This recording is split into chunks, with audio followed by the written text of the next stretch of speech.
2018 is set to be the year the world fully embraces the electric car.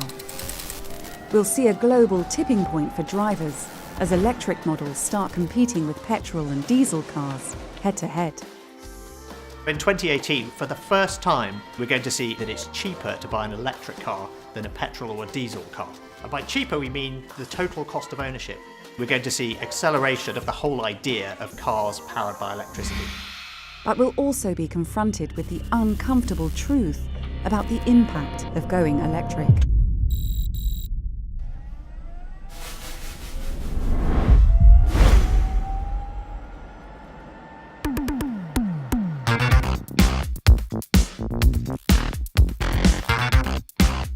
They've long been vaunted as the vehicle of the future.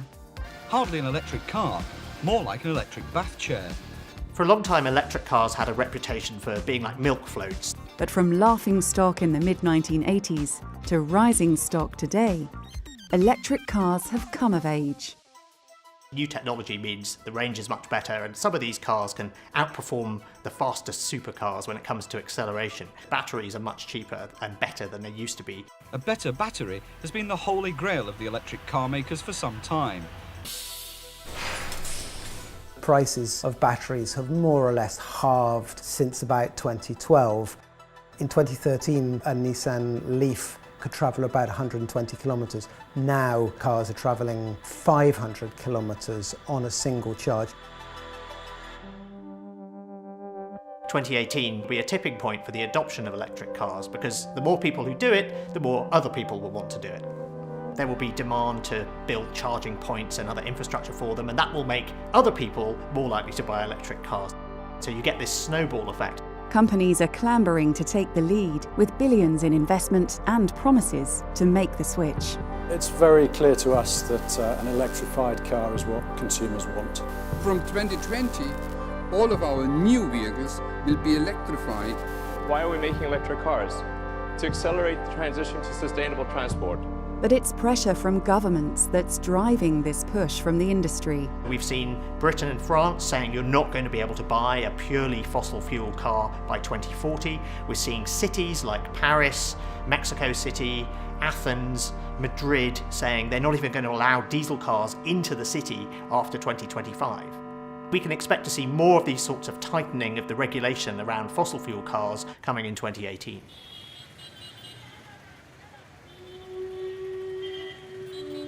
And it's an unlikely country that's leading the pack. All the action on electric vehicles is happening in China. It wants to become a leader in the production of electric vehicles, just as it is not a leader in the production of the internal combustion engine. In 2016, China bought more than 40% of the world's electric cars. China is very well aware that pollution is a hot button issue, politically, socially, culturally, and so if they can get more electric vehicles onto the streets, it does look as though they're doing something to tackle that. These fume-free cars will make our cities cleaner. The electric vehicle industry sells itself to consumers as this futuristic, environmentally friendly means of transport. But uncomfortable truths lurk behind the electric car revolution. The dirty secret of electric vehicles is that often they're powered by electricity that itself is produced by dirty fuels such as coal. In order to be fully clean, they need a clean grid, and that can cost trillions of dollars. The rise of electric cars will challenge the world's thirst for oil.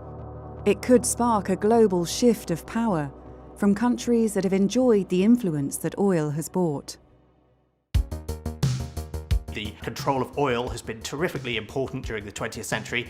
Oil's going to become much less important.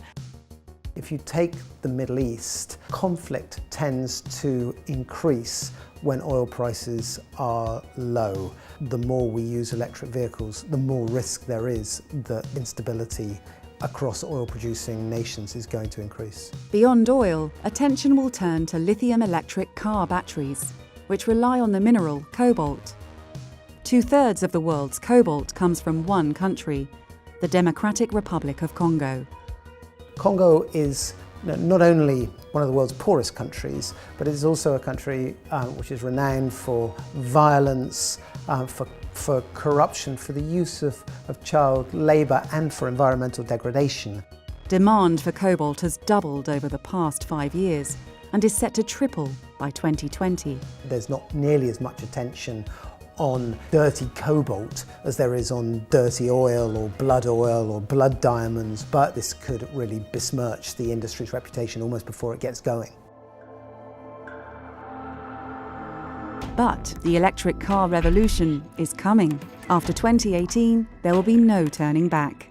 The combustion engine as we know it was invented in the 1880s, and it's had a pretty good run. There is almost unstoppable momentum behind the electric vehicle, so eventually the internal combustion engine will go. When it comes to the cars that most people drive, electric cars really are the future.